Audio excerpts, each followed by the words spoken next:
नमस्कार सभी को, मैं नील बेनीवाल अवर्स एजुकेशन के इस प्लेटफॉर्म पर आप सभी का स्वागत करता हूं। तो आज की क्लास के अंदर हरियाणा जीके के कुछ इंपॉर्टेंट क्वेश्चन करेंगे जो कि आपके सीटी एग्जाम के लिए मोस्ट इंपॉर्टेंट है। जैसे कि आपको पता है सीटी का एग्जाम सितंबर महीने में होना बताया गया, तो सीटी के एग्जाम से पहले हम लगभग जितने भी क्वेश्चन बन सकते हैं जो कि एनटीए का पैटर्न, यानी कि आपको पता है सीटी का एग्जाम जो एनटीए लेगा, तो एनटीए के पैटर्न के अकॉर्डिंग एनटीए जहां से भी क्वेश्चन पूछ सकता है वो सारे हम कवर कर रहे हैं। और उसके साथ ही जो भी प्रीवियस ईयर क्वेश्चन जो है जो बार बार रिपीट हो रहे हैं वो भी क्वेश्चन हम कवर कर रहे हैं। शुरू करते हैं। देखिए सबसे पहला क्वेश्चन आपके सामने, और उससे पहले मैं आपको बता दूं कि अगर आप सीटी की तैयारी कर रहे हो तो उसके लिए आपको पता है मॉक टेस्ट मोस्ट इंपॉर्टेंट है। सीटी की क्या किसी भी एग्जाम की अगर आप तैयारी करते हो तो उसके लिए मॉक टेस्ट उसकी सक्सेस की होता है, क्योंकि मॉक टेस्ट लगाने से हमें यह पता लगता है कि हम किस सब्जेक्ट के अंदर वीक है और हमें किस सब्जेक्ट के अंदर ज्यादा दिक्कत है, यानी कि जिस सब्जेक्ट के अंदर हमारे नंबर कम आ रहे हैं हम उसी अकॉर्डिंग उस सब्जेक्ट पर फोकस कर सकते हैं। तो आप टेक्स्ट बुक पर जाकर वहां पर आपको लगभग 550 प्लस एग्जाम के वहां पे मॉक टेस्ट मिलेंगे, सीटी के भी वहां पर मिलेंगे। तो जाकर आप जरूर देखें, वहां पे आपको फ्री टेस्ट भी अवेलेबल है, एक बार जाकर वहां पे जरूर चेक करें। और वहां पे जाने के बाद आप OE10 यानी कि अवर्स एजुकेशन का OE10 कोड जब आप यूज करोगे तो आपको वहां पे एक्स्ट्रा 10% का डिस्काउंट भी मिलेगा। तो जाकर आप एक बार जरूर विजिट करें, और एक साल का अगर आप पास लोगे तो वहां पर आपको ज्यादा बेनिफिट होगा। तो एक बार जाकर जरूर विजिट करें, लिंक डिस्क्रिप्शन में रहेगा, तो वहां से आप जाकर चेक कर सकते हैं। शुरू करते हैं। देखिए सबसे पहला, हरियाणा का कौन सा जिला जो है वो लोहे के पाइप का सबसे बड़ा उत्पादक है? लोहे के पाइप का सबसे बड़ा उत्पादक कौन सा हो जाएगा? तो इसके अकॉर्डिंग राइट आंसर बना ऑप्शन नंबर डी, हिसार। ठीक है, हिसार। देखो हिसार के बारे में हम पढ़ते हैं। सबसे पहली बात, हिसार जो है जिसको क्या बोला जाता है, आपका स्टील सिटी बोलते हैं हिसार को। इसके अलावा कौन सा मैग्नेट सिटी आपका बोला जाता है, हिसार को बोलते हैं। और इसके अलावा जो लोहे की पाइप जो है उसका सबसे बड़ा उत्पादक भी हिसार बनेगा। हिसार की स्थापना कब होती है? 1354 के अंदर फिरोज शाह तुगलक के द्वारा इसकी स्थापना होती है, फिरोज शाह तुगलक। अब एक बार क्वेश्चन पूछा गया, उसके अंदर यह दिया गया कि निम्न में से, आपके सामने 4 ऑप्शन आपको ये बताना है, इनमें से फिरोज शाह तुगलक ने किसकी स्थापना की? और ऑप्शन के अंदर आपका हिसार भी था और फतेहाबाद भी था। ठीक है, और फतेहाबाद की आपको बताया 1352 के अंदर फिरोज शाह तुगलक ने अपने बेटे फतेह सिंह के नाम पर इसका नाम रखा। तो उस अकॉर्डिंग तब राइट आंसर इसका दिया गया था फतेहाबाद। क्यों? क्योंकि फतेहाबाद जो है ना उसकी स्थापना की गई थी फिरोज शाह तुगलक के द्वारा, लेकिन हिसार जो है उसका पुनर्गठन किया गया था, या हम कह सकते हैं रीस्टाब्लिश किया गया था हिसार को। तो स्थापना अगर पूछे जाए तो फतेहाबाद आएगा, और अगर ऑप्शन में दोनों में से एक हो तब हम बिल्कुल बेझिझक राइट आंसर एक को टिक कर सकते हैं। हिसार की बात करें तो एरिया हिसार का कितना रहेगा? 3983 वर्ग किलोमीटर के साथ कितने नंबर पर है? सेकंड नंबर पर। पहला किसका है? सिरसा का। कितना है? 4277 वर्ग किलोमीटर, है ना, 4277 वर्ग किलोमीटर। सिरसा पूरे हरियाणा में 22 जिलों के अंदर सबसे पहले नंबर पर, एरिया वाइज सेकंड पर 3983 वर्ग किलोमीटर के साथ हिसार दूसरे नंबर पर है। वहीं पे आपसे ये पूछा जाता है हरियाणा का सबसे ठंडा जिला, ठंडा व गर्म जिला, यानी कि सर्दियों के अंदर सबसे ठंडा और गर्मियों के अंदर सबसे गर्म जिला जो रहता है वो हरियाणा के अंदर हिसार जिला ये आपका रहता है। ठीक है, तो ये आप सभी को पता है। इसके अलावा हिसार के अंदर आपका कौन सा, जब फिरोज शाह तुगलक की बात हुई है तो आपको ये भी पता होगा हिसार के अंदर आपका कौन सा गुजरी महल है। गुजरी महल किसके द्वारा बनाया गया? फिरोज शाह तुगलक के द्वारा। इसके अंदर कितने अभिलेख है? तो 8 अभिलेख इसके अंदर अंकित है, 8 अभिलेख। और इसी गुजरी महल के अंदर आपकी कौन सी है? लाट की मस्जिद इसी के अंदर है। और इसी लाट की मस्जिद कि आपसे ये पूछे कि इसकी आपकी ऊंचाई कितनी है, तो 20 फीट की इसकी ऊंचाई रहेगी, 20 फीट की ऊंचाई लाट की मस्जिद। ठीक है, तो ये चीज ध्यान रखना। ऑप्शन नंबर डी हिसार जो है इसका आपका वो राइट आंसर। सोनीपत अगर आपसे पूछे किसके उत्पादन में किसका सबसे बड़ा उत्पादन सोनीपत है, तो मशरूम का। मशरूम का खुम्बी उत्पादन के अंदर देश के अंदर सबसे पहले नंबर पे आता है आपका सोनीपत। फरीदाबाद किसके लिए फेमस है? आपका ट्रैक्टर के लिए। और इसके साथ ही आपका किसके लिए? तो हिना, मेहंदी के उत्पादन के लिए पहले नंबर पे। गुरुग्राम जो आपका किसके लिए? गुरुग्राम किसके लिए? तो इसको आपका बोला जाता है हरियाणा की आर्थिक राजधानी के नाम से इसको जाना जाता है। नेक्स्ट देखो, हरियाणा के किस शहर में जनवरी के महीने में सती माँ का मेला लगता है? जनवरी के महीने में सती माँ का मेला लगता है, होडल के अंदर लगता है, ऑप्शन नंबर सी। देखो होडल की अगर हम बात करें तो होडल कहाँ पे पड़ता है? पलवल के अंदर। तो पलवल की एक तहसील है जिसको होडल के नाम से जाना जाता है।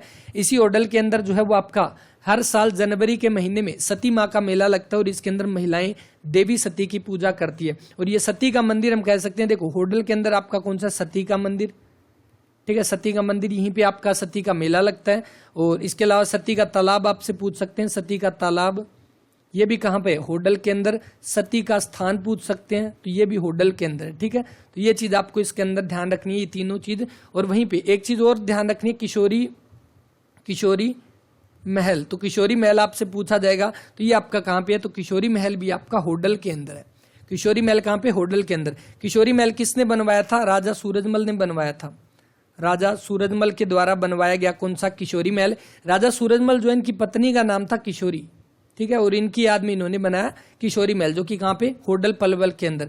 राजा सूरजमल के बारे में हमें पता है, इनको किस नाम से जाना जाता है? जाटों के प्लूटो के नाम से जाना जाता है या प्लेटो के नाम से जाना जाता है किसको? राजा सूरजमल को। और इनकी मृत्यु कब होती है? जो कि एग्जाम के अंदर अभी आपको पता होगा, कई बार रिपीट के अंदर पूछी गई थी। 25 दिसंबर 1763 के अंदर राजा सूरजमल जो है उसकी हत्या कर देता है धोखे से। कौन करता है? सबसे पहली बात नजीबुद्दौला इनकी हत्या करता है, नजीबुद्दौला, ठीक है। नजीबुद्दौला के द्वारा हत्या की जाती है कहां पर? हिंडन नदी के किनारे। हिंडन नदी के किनारे इनकी हत्या जो की जाती है। सुशासन दिवस 25 दिसंबर 1763 को हत्या की जाती है किसकी? राजा सूरजमल की। धोखे से नजीबुद्दौला के द्वारा हिंडन नदी के किनारे इनकी हत्या की जाती है। किशोरी महल राजा सूरजमल के द्वारा बनवाया गया, इनकी पत्नी किशोरी के नाम पर होडल के अंदर जो है ये रहेगा, ठीक है। तो ये आपको पता होगा इसके बारे में।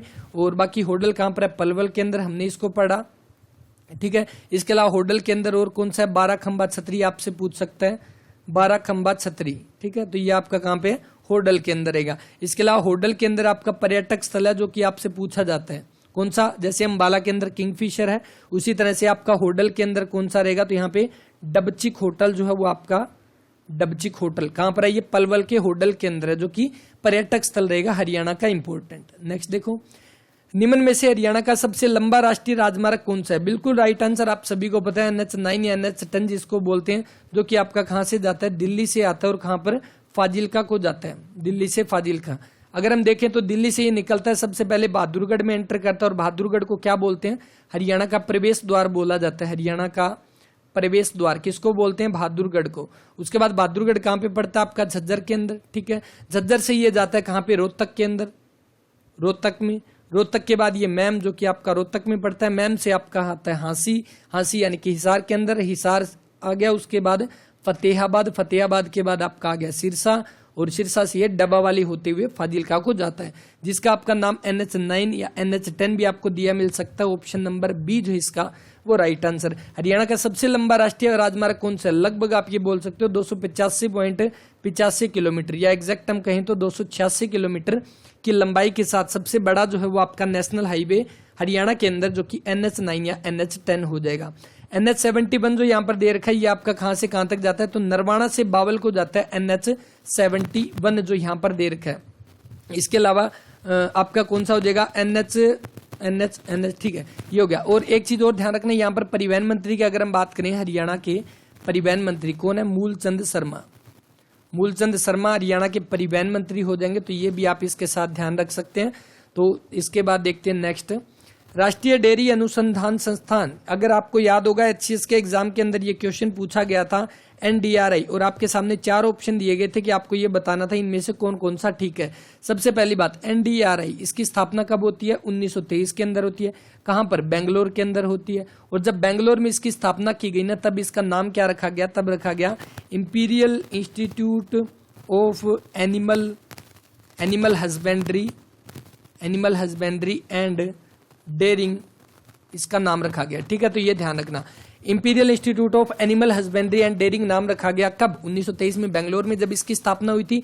उसके बाद इसका नाम बदला गया कब? 1936 के अंदर, और इसका नाम क्या रखा गया? इंपीरियल डेयरी इंस्टीट्यूट इसका नाम रखा गया। इंपीरियल डेयरी इंस्टीट्यूट नाम रखा गया 1936 के अंदर। और बाद में 1955 में इसकी स्थापना कहां पर? करनाल के अंदर होती है, और इसका नाम क्या हो जाएगा? नेशनल डेयरी रिसर्च इंस्टीट्यूट, यानी कि NDRI, करनाल के अंदर स्थित है। ऑप्शन नंबर सी जो इसका आपका वो राइट आंसर रहेगा, ठीक है। और इसके अलावा एक चीज और भी हमने पढ़ी थी, कौन सी? इसी NDRI के अंदर 1927 के अंदर जब इसका नाम imperial Institute of Animal husbandry था, यानी कि 1927 में कौन आते हैं यहाँ पे? महात्मा गांधी आते हैं, और महात्मा गांधी के साथ साथ कौन आते हैं? मदन मोहन मालवीय आते हैं। और उस समय NDRI के अंदर जो आपकी एक काव की नस्ल थी जिसका नाम था जिल, JILL, जिल, ये काव की नस्ल जो थी इसकी प्रशंसा की थी महात्मा गांधी ने। कौन सी थी? जिल जो है वो आपकी नस्ल थी। इसके बाद देखो, दीनबंधु छोटूराम जो है विज्ञान प्रौद्योगिकी हरियाणा के किस स्थान पर स्थित है? दीनबंधु चौधरी छोटूराम, आपको पता है ये विज्ञान एवं प्रौद्योगिकी विश्वविद्यालय हरियाणा का प्रथम, यानी कि राज्य का प्रथम सरकारी इंस्टीट्यूट, सरकारी इंस्टीट्यूट आपका कौन सा हो जाएगा, इंजीनियरिंग कॉलेज आपका कौन सा है राज्य का प्रथम, वो दीनबंधु चौधरी छोटू राम। कहाँ पर रहेगा, सोनीपत के अंदर, मूर्थल सोनीपत में स्थित है, जिसकी स्थापना आपकी 1987 के अंदर इसकी स्थापना जो है वो की जाती है। ठीक है सर, छोटू राम की अगर हम बात करें, सर छोटू राम अगर इनका हम देखें तो 24 नवंबर 1881 को इनका जन्म होता है। और एक चीज और, हाँ अभी कुछ चीजें आपकी अपडेट हुई है जो कि एनसीईआरटी की बुक्स के अंदर हरियाणा जीके के कुछ एक क्वेश्चन दिए गए हैं, तो उसके अकॉर्डिंग अगर हम देखें, देखो सर छोटू राम के बारे में हम एक चीज पढ़ते हैं, इनकी जो पुस्तक है वो कौन, यानी इन्होंने किसकी, तो जाट गजट समाचार पत्र 1916 में प्रकाशित किया था, जाट गजट, ये तो हम पढ़ते हैं कई बार। लेकिन एक चीज और ध्यान रखना जिसको आप नोट कर सकते हो आराम से, पहली बात देखो, ठग बाजार की सैर, ठग बाजार की सैर और बेचारा किसान, ठग बाजार की सैर और बेचारा किसान, इस तरह के आपके शीर्षक, ये शीर्षक रखे गए थे। और इस तरह के आपके लगभग 17 लेख जो है वो लिखे थे, किसने, सर छोटू राम ने। ये आपके एनसीईआरटी की बुक्स के अंदर दी गई ये चीज, ठग बाजार की सैर और बेचारा किसान के शीर्षक के नाम से किसने आपका किया था, तो वो सर छोटू राम ने यहाँ पर इनका प्रकाशन किया। और 1916 में जाट गजट का प्रकाशन भी इनके द्वारा किया गया। ठीक है, आगे देखो, नेक्स्ट है कि हिंदुस्तान मशीन टूल्स हरियाणा के अंदर कहां पर स्थित है, Hindustan machine tools HMT, HMT के नाम से आपको पता है, HMT के ट्रैक्टर भी आपके पूछे जाते हैं। HMT ट्रैक्टर कहां पे, पिंजौर के अंदर, पिंजौर पंचकुला के अंदर। ठीक है, HMT आपकी घड़ियां भी आती है और वो भी आपकी सेम ही है, हिंदुस्तान मशीन टूल्स इसका हो जाएगा। देखो सबसे पहले अगर हम घड़ी की बात करें तो घड़ी का जो आपका कारखाना जिसका उद्घाटन जवाहरलाल नेहरू ने यहाँ पर किया था, और ये कब की बात है, घड़ी जो लगाई गई थी 26 अक्टूबर 1963 के अंदर, 1963 के अंदर पिंजौर के अंदर घड़ी का कारखाना जो है वो आपका लगाया गया, जवाहरलाल नेहरू ने इसका उद्घाटन किया था। अगर देखी जाए ट्रैक्टर के बारे में, तो ट्रैक्टर का जो HMT ट्रैक्टर का जो आपका है वो कारखाना कब लगाया गया, ये 1975 के अंदर लगाया गया। कहाँ पे, पिंजौर के अंदर। पहला 1963 में, सेकंड आपका यानी ट्रैक्टर का बाद में लगाया गया 1975 के अंदर। ठीक है, तो HMT आपका पिंजौर के अंदर फेमस है। वैसे अगर HMT का आपसे हेडक्वार्टर पूछ ले तो बेंगलोर के अंदर आपका हेडक्वार्टर हो जाएगा HMT का। ठीक है, ऑप्शन नंबर ए जो इसका आपका वो राइट आंसर रहेगा, पिंजौर, जिसका पुराना नाम आपका क्या था, पंचमपुर, जो इसका पुराना नाम था, पंचमपुर पुराना नाम था किसका, पिंजौर का। प्रसिद्ध बॉलीवुड अभिनेता सतीश कौशिक हरियाणा के किस स्थान से संबंधित है, सतीश कौशिक जो कि एक एक्टर है, जो कि एक डायरेक्टर है, और ये इनका संबंध हरियाणा के महेंद्रगढ़ से संबंधित हो जाएगा। ऑप्शन नंबर ए जो इसका वो राइट आंसर। और अगर आपसे ये पूछे कि हरियाणा की फिल्म पॉलिसी कब आई, हरियाणा की फिल्म पॉलिसी जो है वो आपकी कब आई थी, तो हरियाणा की फिल्म पॉलिसी आई 2018 में, और इसके अध्यक्ष किसको बनाया गया था, सतीश कौशिक को इसका अध्यक्ष जो है वो आपका बनाया गया था। सतीश कौशिक की अगर हम देखें, ये एक एक्टर भी थे, डायरेक्टर भी, और डायरेक्टर के तौर पर इनकी पहली जो फिल्म आई थी वो आई थी रूप की रानी चोरों का राजा, रूप की रानी चोरों का राजा। और ये मूवी कब की है, 1993 को ये मूवी आई थी। डायरेक्टर के तौर पर सतीश कौशिक की ये पहली मूवी थी। आगे देखो, हरियाणा की टीम ने किस वर्ष रणजी ट्रॉफी जो है वो आपकी जीती थी। रणजी ट्रॉफी से इंपॉर्टेंट क्वेश्चन, पहली बात एक करंट अफेयर का आप नोट कर सकते हो, इंपॉर्टेंट, रणजी ट्रॉफी जो अभी 2021-22 का जो हुआ था उसके अंदर किसने जीती थी, ये करंट अफेयर का नोट कर लेना। मध्य प्रदेश जीता पहली बार, किसको हराया था, मुंबई को हराया था, और पहली बार मध्य प्रदेश इस टाइटल को जीता है। और अगर हरियाणा की बात करें तो हरियाणा भी सिर्फ एक ही बार जीता है, जो कि कब, लगभग 1990-91 के आसपास हरियाणा इसके अंदर जीता था, यानी 1990-91 की जो आपकी रणजी ट्रॉफी थी उसके अंदर जीता था हरियाणा सिर्फ एक बार। किसको हराया था हरियाणा ने, बॉम्बे को हरवाया था, बॉम्बे को हराया था। देखो अभी की बात करें तो मुंबई, और उस समय किसको, बॉम्बे को हराया था हरियाणा ने। और रणजी ट्रॉफी अगर हम देखें तो सबसे ज्यादा बार किसने जीती, रणजी ट्रॉफी सबसे ज्यादा बार किसने जीती, देखो यहाँ पर भी मुंबई पहुंची, यहाँ पर भी बॉम्बे, इसका मतलब सबसे ज्यादा बार जो है ना मुंबई टाइटल जीती है। कितनी बार, 41 बार मुंबई टाइटल जीती है रणजी ट्रॉफी का। और अगर ये पूछे रणजी का सचिन तेंदुलकर किसको बोलते हैं, सचिन तेंदुलकर रणजी का किसको बोलते हैं, तो वो बोलते हैं वसीम जाफर को, वसीम जाफर को बोलते हैं। सर्वाधिक 12,000 प्लस रन बनाए वसीम जाफर ने रणजी ट्रॉफी में, इसीलिए इनको बोलते हैं रणजी का सचिन तेंदुलकर। हरियाणा ने एक बार जीती 1990, ऑप्शन नंबर डी जो इसका आपका वो राइट आंसर रहेगा। हरियाणा की गरीब लड़कियों के लिए कौन सी योजना लागू है, तो गरीब लड़कियों के लिए हरियाणा के महिला एवं बाल विकास मंत्रालय के द्वारा आपकी शुरुआत की गई, जिसमें हेल्थ स्टेटस को सुधारने के लिए योजना शुरू की गई, जो आपकी थी अपनी बेटी अपना धन योजना, ऑप्शन नंबर ए। पहली बात आपसे ये पूछेगा किसके लिए शुरू की गई, गरीब लड़कियों के लिए, यहाँ पर किसके लिए, हेल्थ स्टेटस को यानी स्वास्थ्य से जुड़ी हुई है, महिला बाल विकास विभाग के द्वारा इसको शुरुआत की गई, अपनी बेटी अपना धन योजना, ऑप्शन नंबर ए इसका वो राइट आंसर। नेक्स्ट है कि हरियाणा के अंदर आपके कितने राष्ट्रीय उद्यान है। राष्ट्रीय उद्यान अगर आपसे पूछे तो हरियाणा के अंदर आपके अभी वर्तमान के अंदर 2 राष्ट्रीय उद्यान है। कौन कौन से, तो आपको पता है राष्ट्रीय उद्यान एक तो आपका सुल्तानपुर है, सुल्तानपुर राष्ट्रीय उद्यान है जिसको आपका 1991 के अंदर नेशनल पार्क इसको बनाया गया। और दूसरा अगर हम देखें तो आपका कौन सा कलेसर है, और कलेसर को आपका कब बनाया गया, इसको 2003 में आपका नेशनल पार्क बनाया गया। छोटा कौन सा, सुल्तानपुर राष्ट्रीय उद्यान 1.43 वर्ग किलोमीटर के अंदर फैला हुआ, और कलेसर आपका कितना, तो लगभग 53.45 वर्ग किलोमीटर के अंदर आपका फैला हुआ कौन सा, कलेसर। बड़ा कौन सा है, कलेसर आपका जो है बड़ा हो जाएगा दोनों के अंदर। सुल्तानपुर आपका गुरुग्राम के अंदर है, कलेसर आपका यमुनानगर के अंदर हो जाएगा। अब देखो अगर रामसर साइट की बात करें तो हरियाणा के अंदर आपकी 2 रामसर साइट है, एक सुल्तानपुर है और एक आपकी भिंडावास है ना, आपको पता है। और वैसे अगर भारत में पूछा जाए तो भारत के अंदर टोटल कितनी है, करंट अफेयर का क्वेश्चन है, नोट कर सकते हो। भारत के अंदर पहले 49 रामसर साइट थी, अभी 5 आपकी जो वो नई ऐड कर दी गई है। 5 के अंदर आपकी कहाँ की, तो वो मैं आपके साथ शेयर कर दूंगा टेलीग्राम पे, वरना अलग ज्यादा हो जाएगा। तो देखो 49 + 5 अभी टोटल आपकी 54 भारत के अंदर रामसर साइट जो है वो हो जाएगी। हरियाणा की भिंडावास और सुल्तानपुर 2 है, ठीक है। कलेसर की बात करें तो हरियाणा के अंदर यमुना नदी कहां से प्रवेश करती है, हरियाणा में यमुना नदी, एग्जाम के अंदर क्वेश्चन पूछा गया था, हरियाणा में यमुना नदी कहां से प्रवेश करती है। आपके सामने ऑप्शन था हथनी कुंड, ताजेवाला, कलेसर और इनमें से कोई नहीं, ठीक है। तो कलेसर इसका राइट आंसर आएगा, कलेसर के पास से हरियाणा के अंदर आपकी यमुना नदी जो है वो प्रवेश करती है, ठीक है। आगे देखो, इंदिरा गांधी विश्वविद्यालय हरियाणा के किस स्थान पर स्थित है। इंदिरा गांधी विश्वविद्यालय IGU कहां पर है, ये मीरपुर के अंदर है, ठीक है। मीरपुर भी आपको ध्यान रखना, और मीरपुर कहां पर, ये रेवाड़ी के अंदर हो जाएगा। तो मीरपुर रेवाड़ी में आपका इंदिरा गांधी यूनिवर्सिटी आपकी स्थित है, रेवाड़ी के अंदर। ऑप्शन नंबर सी जो इसकी वो राइट आंसर है। कब स्थापना हुई, 2013 के अंदर। सिरसा की बात करें तो CDLU चौधरी देवीलाल यूनिवर्सिटी, जिसकी स्थापना 2003 में होती है। अजमेर सिंह मलिक इसके आपके वाइस चांसलर है CDLU के, तो ये सिरसा के अंदर आपकी हो जाएगी। अंबाला के अंदर कौन सी, MMU मुलाना यानी महर्षि मार्कंडेश्वर यूनिवर्सिटी, जो कि कहां पर है, अंबाला के अंदर आपकी हो जाएगी। और करनाल के अंदर आपकी कौन सी है, महाराणा प्रताप बागवानी यूनिवर्सिटी आपकी करनाल के अंदर है। हरियाणा के किस शहर में सबसे पहले मेट्रो रेल शुरू हुई। मेट्रो रेल तो आप सभी को पता है, हरियाणा के अंदर सबसे पहले गुरुग्राम के अंदर आपकी मेट्रो रेल शुरू होती है। कब शुरू होती है, तो आपकी जो 21 जून 2010 को, 21 जून को आपको कौन सा दिन मनाया जाता है, योगा दिवस आपका मनाया जाता है। तो 21 जून 2010 को आपका सबसे पहली बात हरियाणा के अंदर सबसे पहली बार मेट्रो रेल जो वो आपकी शुरू होती है।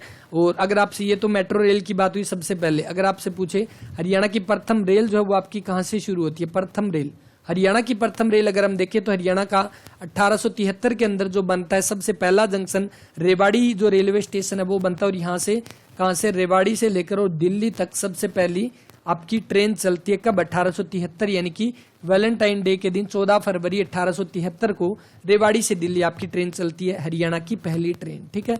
और अगर आपसे वहीं पे ये पूछे कि प्रथम CNG ट्रेन कहां से कहां तक चली, तो CNG ट्रेन भी आपकी रोहतक से रेवाड़ी चली। देखो रेवाड़ी आपका इंपॉर्टेंट है, रेवाड़ी से ही आपकी पहली ट्रेन चली, CNG भी आपकी रोहतक से रेवाड़ी चली थी। ऑप्शन नंबर बी गुरुग्राम 2010 इसका जो है वो राइट आंसर रहेगा। किस वर्ष राज्य सरकार ने हरियाणा ऊर्जा विकास एजेंसी, यानी कि इसका मतलब क्या, देखो HREDA, हरेड़ा हम पढ़ते हैं ना कई बार, HARDA, हरेड़ा का मतलब Haryana renewable energy development agency. Haryana की स्थापना कब होती है, मई 1997 के अंदर इसकी स्थापना जो है वो की जाती है। अभी वर्तमान के अंदर हरेड़ा के अध्यक्ष अभी चुना गया, इनको मई 2022 के अंदर चुना गया, जिनका नाम क्या हो जाएगा, स्वतंत्र कुमार सिंघल। करंट अफेयर के क्वेश्चन करेंगे हम, उसके अंदर आप देख सकते हो, उसमें ये क्वेश्चन आपके कवर होंगे। तो कौन है इसके अध्यक्ष, स्वतंत्र कुमार सिंघल जो इसके अध्यक्ष है, किसके, हरेड़ा के। अभी मई के अंदर इनको चुना गया। और हरियाणा के ऊर्जा मंत्री कौन है, ऊर्जा मंत्री, बिजली मंत्री और क्षय मंत्री आपके कौन कौन से हैं, तो वो आपके हो जाएंगे रणजीत चौटाला। रणजीत चौटाला यानी कि जो कहां से, रानिया से विधायक है, ठीक है। ये आपके हो जाएंगे अभी वर्तमान के अंदर। इसके बाद देखते हैं नेक्स्ट, और नेक्स्ट आपके सामने जो दिया गया है यहाँ पे, who is known as the, 4 लाइनें सुना रहा हूं। तो 4 लाइनें सुना रहा हूं, इसके किसको जाना जाता है। अभी हाल ही में आपको पता होगा, थोड़े दिन पहले न्यूज में भी आए थे क्योंकि सुरेंद्र शर्मा नाम के एक पंजाबी गायक थे, उनकी हाल ही में मृत्यु हुई थी, लेकिन उसके चक्कर में एक न्यूज वाले ने जो हरियाणा के सुरेंद्र शर्मा जो इनकी जो फोटो पोस्ट कर दी थी कि इनका हाल ही में निधन हो गया, लेकिन बाद में सुरेंद्र शर्मा ने लाइव आकर ये चीजें कंफर्म की थी। तो वही सुरेंद्र शर्मा जो आपके हरियाणा के हास्य कवि है, और इनकी प्रसिद्ध लाइनें हैं कि 4 लाइनें मैं सुना रहा हूं। और सुरेंद्र शर्मा जिनका संबंध कहां से है, तो इनका संबंध है नांगल चौधरी से। नांगल चौधरी कहां पे पड़ता है, ये नारनौल के अंदर है, और नारनौल कहां पर, महेंद्रगढ़ के अंदर, ठीक है। तो महेंद्रगढ़ से इनका संबंध है। काका हाथीरसी, काका हाथीरसी या काका हाथरसी जो है ये खुद एक हास्य कवि थे, और इनके नाम का सम्मान दिया जाता है जो कि सुरेंद्र शर्मा को मिल चुका है। देखो सुरेंद्र शर्मा की अगर हम देखें, सुरेंद्र शर्मा, इनको पहली बात इनको 2013 के अंदर पद्मश्री दिया गया, ठीक है। हरियाणा के नांगल चौधरी, महेंद्रगढ़ से इनका संबंध है। अभी हमने पढ़ा था थोड़ी देर पहले किनका महेंद्रगढ़ से एक और संबंध है, किसका, जो आपके हमने अभी पढ़ा था, जो एक्टर जिनका थे सतीश कौशिक जो थे, वो आपके कहीं से महेंद्रगढ़ से, ठीक है। और इनको कौन सा काका हाथरसी अवार्ड भी इनको दिया गया, हाथरसी अवार्ड भी दिया गया किसको, सुरेंद्र शर्मा को जो है वो आपका दिया गया। वहीं पे देखो अल्हड़ बीकानेरी, अल्हड़ बीकानेरी का संबंध कहां से, रेवाड़ी से है, ठीक है। और अल्हड़ बीकानेरी का असली में नाम पूछे ना तो क्या रहेगा, श्याम लाल शर्मा जो है इनका असली में नाम है, और इनका नाम बाद में इन्होंने अल्हड़ बीकानेरी इनका नाम रख लिया, लेकिन ओरिजिनल नेम इनका मूल नाम जो रहेगा वो रहेगा श्यामलाल शर्मा। संतोष यादव और अनीता कुंडू किससे संबंधित है, देखो संतोष यादव आप सभी को पता है दुनिया की पहली महिला बनी थी जो माउंट एवरेस्ट पर दो बार चढ़ी थी। कब, तो मई 1992 के अंदर और मई 1993 के अंदर, 1 साल के गैप के अंदर ये 2 बार जो माउंट एवरेस्ट पर चढ़ने वाली दुनिया की पहली महिला बनी थी। रेवाड़ी से इनका संबंध रहेगा संतोष यादव का, ठीक है। और वहीं पे अगर हम देखें अनीता कुंडू, तो अनीता कुंडू का संबंध कहां से है, तो अनीता कुंडू फरीदपुर हिसार से संबंध है इनका। फरीदपुर हिसार की रहने वाली अनीता कुंडू, जिनको कौन सा, ये पहली बात तो अनीता कुंडू 7 महाद्वीप की 7 चोटियों पर चढ़ चुकी है अनीता कुंडू, और 7 महाद्वीप की 7 चोटियों के ऊपर भारत का झंडा फहरा चुकी है। इसके अलावा इनको कौन सा, तो तेनजिंग नोर्गे अवार्ड इनको दिया गया। तेनजिंग नोर्गे अवार्ड कब का, 2020 का अवार्ड दिया गया। Tenzing Norgay national adventure award जो है एडवेंचर के लिए दिया जाता है, 2020 का ये दिया गया अनीता कुंडू को। लेकिन ध्यान रखना संतोष यादव को भी ये पुरस्कार मिला है। कब मिला था इनको, 1993 में ये चढ़ी थी ना, उसके अगले साल 1994 के अंदर इनको तेनजिंग नोर्गे अवार्ड जो है वो दिया गया किसको, संतोष यादव, जिनका जोनीवास रेवाड़ी की ये रहने वाली है। और संतोष यादव को पद्मश्री मिल चुका है ना, पद्मश्री कब, 2000 के अंदर पद्मश्री अवार्ड मिल चुका है किसको, संतोष यादव को, ठीक है। तो दोनों की दोनों किससे संबंधित है, पर्वतारोहण से, माउंट यानी आपके किससे, पर्वतारोहण यानी कि माउंटेनियर से आपका संबंध हो जाएगा, ऑप्शन नंबर बी। खरीफ मौसम 2021 में भावांतर भरपाई योजना के तहत हरियाणा सरकार न्यूनतम समर्थन मूल्य, करंट अफेयर का क्वेश्चन 2021 का, इसका राइट आंसर 5 था। बाकी भावांतर भरपाई योजना जो कि आपकी 1 जनवरी 2018 को आपकी शुरुआत की गई थी। नेक्स्ट देखो, नेक्स्ट आपके सामने शायद थोड़ा विजिबल नहीं होगा, मैं आपको बता देता हूं कि हरियाणा के पहले गैर कांग्रेसी मुख्यमंत्री कौन थे जिन्होंने 24 मार्च 1967 को शपथ ली थी, है ना, पहले गैर कांग्रेसी। तो वो तो हम सभी को पता है, राव वीरेंद्र सिंह जो कि पहले आपके गैर कांग्रेसी मुख्यमंत्री थे। इनकी पार्टी का नाम क्या था, हरियाणा विशाल पार्टी इनका नाम था। हरियाणा विशाल पार्टी जो है इसका नाम, उगता सूरज इसका चुनाव चिन्ह था। और यही राव वीरेंद्र सिंह की अगर हम देखें, इनका बेटा जो है वो कौन है अभी वर्तमान में, राव इंद्रजीत सिंह इनके बेटे, राव इंद्रजीत सिंह, जो कि कहां से, गुरुग्राम से सांसद, गुरुग्राम से सांसद। और इसके साथ ही राव इंद्रजीत जो कौन से, केंद्र के अंदर आपके सांख्यिकी मंत्रालय किसके पास है, राव इंद्रजीत सिंह के पास है, ये मंत्रालय आपका जो है वो हो जाएगा, ठीक है। और राव वीरेंद्र सिंह जो कि हरियाणा के आपके बने थे दूसरे मुख्यमंत्री भी बने थे, और वहीं पे ये दूसरे स्पीकर भी बने थे, सेकंड स्पीकर, यानी कि सेकंड स्पीकर, या हम कह सकते हैं प्रथम पुरुष स्पीकर आपके बने थे, है ना। प्रथम तो सन्नोदेवी बनी थी, उसके बाद जो बने थे वो राव वीरेंद्र सिंह बने थे विधानसभा के स्पीकर यहाँ पे, ठीक है। आगे देखो, हरियाणा का पंचवटी मंदिर कहाँ पर है, तो 84 का क्वेश्चन का राइट आंसर कर देना, क्या हो जाएगा। चलो देखते हैं, पंचवटी मंदिर देखो पलवल के अंदर आपका, ऑप्शन नंबर बी, पलवल के अंदर आपका पंचवटी मंदिर हो जाएगा। इसके साथ ही जींद के अंदर आपका कौन सा, जयंती देवी मंदिर आपका जींद के अंदर है।